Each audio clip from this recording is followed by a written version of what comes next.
Mga idol, good morning. So ngayon guys, binalikan natin yung iba nating mga vlog sa una.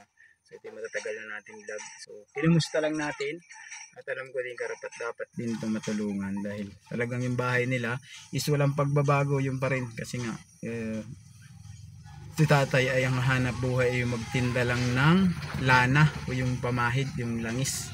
Hindi ko alam tawag dito sa Bisaya no.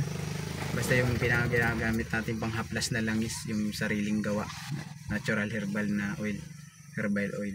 So ito guys, binalikan natin si tatay, kukumustahin natin kung kumusta na yung kanyang sitwasyon. Kasi dati ay huling punta natin dito hindi pa siya nakakalakad dahil siya yung na-aksidente siya, na hit and run. So hindi na rin natin alam kung ano naging balita dun sa nakadisgrasya sa kanya, kung tinulungan ba siya o hindi. So tara mga idol, kumustahin natin sila.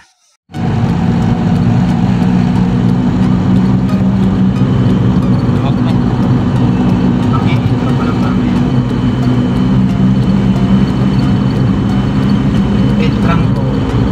Diyan ka sumakay sa Peltrangco, makauwi ka na ng Maynila.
Idol, dito ulit yung area natin. So matagal-tagal natin hindi ito nabalikan. Tapos ito yung bahay ni Tatay Bibot.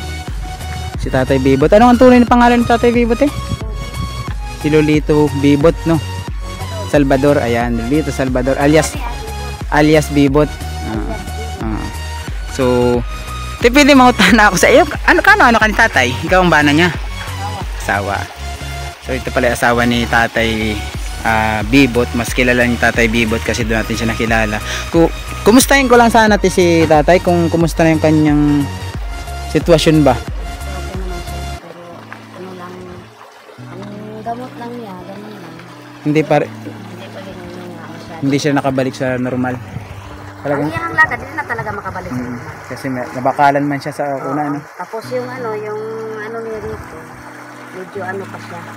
Medyo mayroon pang butas na ano, yung lumalabas. May tumatagas pa na kwan. Tumatagas na dito sa ano.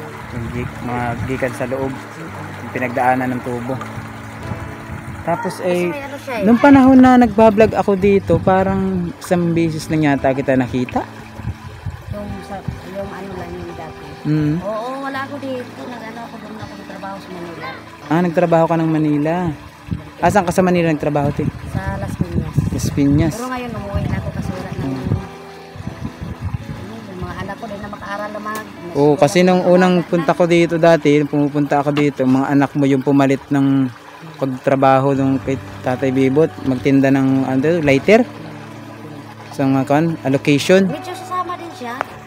Karon sumasama na siya karon. Mga sama-sama. Ay yung pagtinda niya ng mga oil, nagagawa pa niya.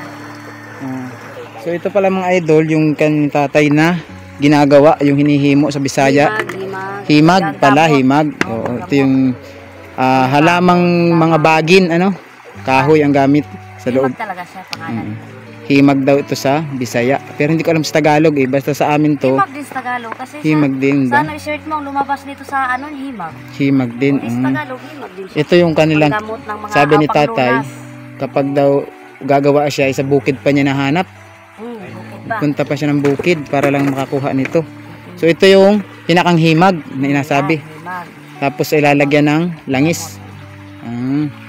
So anong pangalan pala ni Ate? Limutan ko.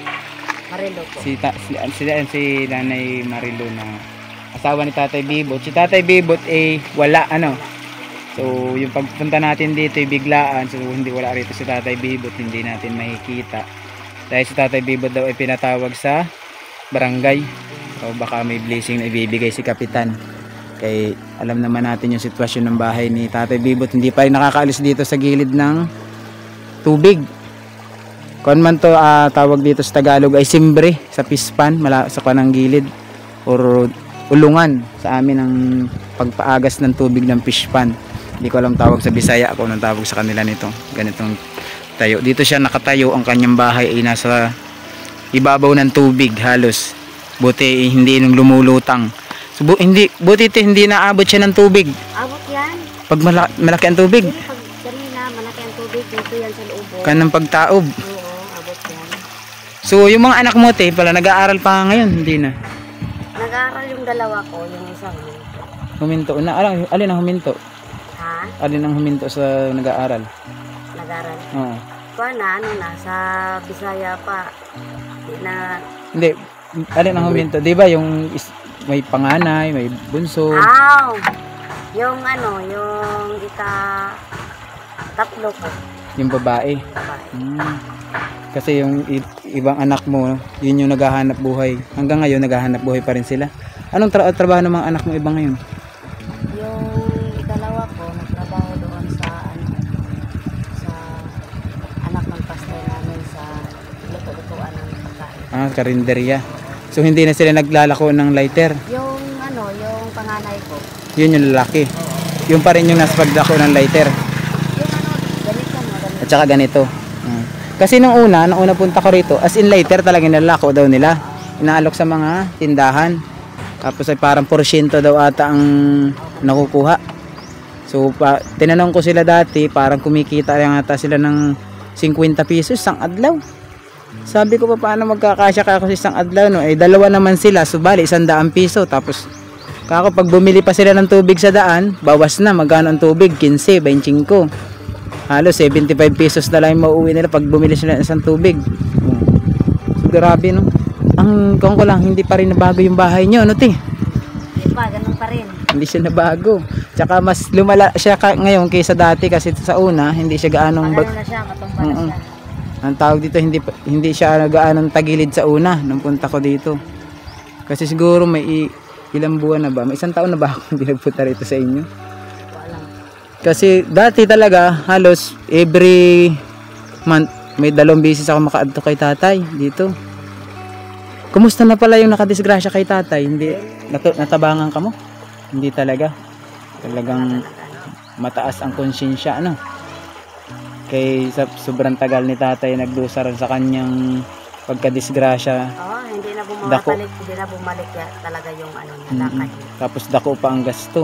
Pero Ano yung na yan, 2 years na yan. natanggal yung Natanggal bakal. na, okay na talaga. O kasi nung nakaraan, Hindi. parang kailangan niya ng piray. Parang yun ang last ko. Oo. Nadala sa kanya kasi may kailangan nagpadala sa niyang kanyang ano, 2,000. Oo, kasi ano, hanggat ngayon mayroon pa siyang maintenance sa Tuloy-tuloy pa rin. Kasi pag malamig, dun siya mananakit, no? pag kumikidlat, Mm. ulan. Kasi yung meron din akong tropa sa Manila na ganun. Once na taglamig, Sakit talaga. manakit daw talaga siya. Yun ang ano, yun ang paa niya. Mm. Tapos, Minsan hindi na niya mabuhat. ang loob, hindi pa siya maayo. Ang loob, kaya sabi mo may tao dito, may tumatagas pa. Matagal talaga yan mga ano. Ano ang tumatagas sa kanya? Dugo pa? Hindi na. Yun yung nana. Nana mismo. Hindi siya tubig. Yun nga, kasi ano sa ilalim. Hindi pa ulit yun. na pa-check up. Hindi na siya nakapacheck up. Yung maintenance. Baka simula nung kan, ano ba Yung yun? maintenance din niya, nahinto na. By January ata pala ako nag-add for it. Karaan tuig pa nga. Oo nga. Yung Oo, nakaraan parang tuig. ano yun, kasi nakita ko yun sa Oo, pag parang- ano niya. Parang by January or February, just napunta ko dito. Basta yung sabi ko may nagpadala sa kanya kasi nabalitaan niya na schedule niya ng pagpatanggal ng bakal ay hindi natanggal dahil wala siyang Oo, wala. pira na pang libre man daw ang pagtanggal. Ang problema yung pamlite. Pang plate, pang ano, pang Oo. gamot niya. Tsaka pambili ng antibiotic pagkatanggal. So noon, simula may naghahatag sa kanya, para ko ilang beses may naghahatag sa kanya. Tapos hindi ko na siya parang balik ko ulit. Doon dito na, si Tatay Amado. Ah, Yung mamatay si Tatay Amado. ano naman. Yung dito sa may beach, Ah, yung anak ay nagbabantay ng gate. So meron pala akong dalang sa iyo, kaunting tulong ulit.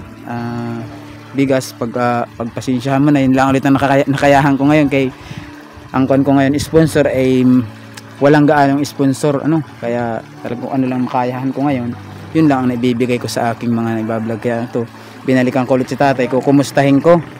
Ay problema, wala man dito, so nandito na rin lang naman ako, at may tao naman, nandiyan naman kayo, sa inyo ko na lang tapos paabot mo na lang kay tatay na bumisita ulit ako rito. Baka sabihin ni tatay hindi ko na siya binalikan ba.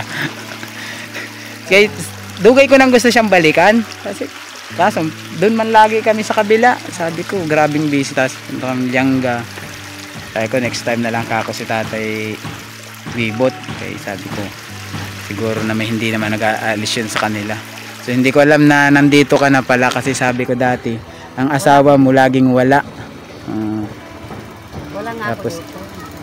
Tapos tatay bibot lang ang lagi ko naabutan. Tsaka yung mga anak na nag-alaga. Meron pa yatang kanya pamangkin. Yung pamangkin na lalaki. Pamangkin na lang. Oh, umalis na rin dito. Ha? Umalis na rin dito. So saglit lang tiya, kunin ko lang yung bigas. So ito mga idol, gamit natin yung ating service. So bibigay natin yung ating kaunting tulong. Kasama din natin yung dalawa nating tropa, ayun sa likod. So meron tayo ritong kaunting daladalang bigas.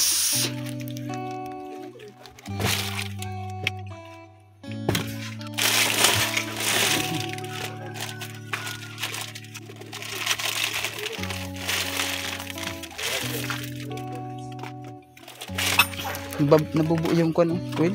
Ha? Nabubuo yung oil. Bubo? So ito mga idol. Ito lang muna yung aking nakayahan, ha. Salamat po. So pwede ko bang makisilip yung bahay mo ulit? So mga idol, pasukin natin yung kanilang house tour natin. Na maniwala kayo na ang bahay nila ay nakatapad sa tubig. Ayan.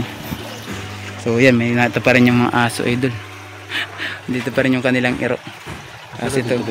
Oh, Dito yun. meron yung iro. So makita nyo naman mga idol, talagang hanggang dito. Tapos dyan. Hanggang dyan mga idol. So buti ngayon nandito na yung asawa niya, kasi nagtrabaho siya dati ng Manila. Kaya nung time na binablog natin siya, laging si Tatay Bibot lang nakikita natin.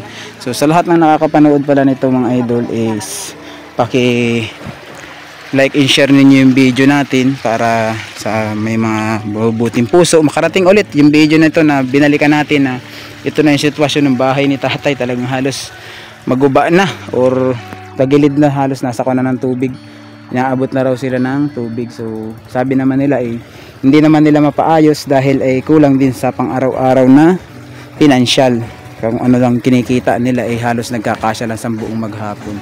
So sa lahat ng aking mga followers, subscriber, pakishare ng video natin at sana sa mga hindi nakapanood ng episode 1, 2, and 3, 4, 5, nakikita ninyo sa mga karaan nating video, search nyo lang dito yung Tatay Bibot, lalabas na yan, automatic yan sa ating YouTube channel. So sa lahat po ng ating mga subscriber, maraming salamat sa inyo ulit at hanggang dito lang muna ating vlog. So yan mga idol, thank you very much.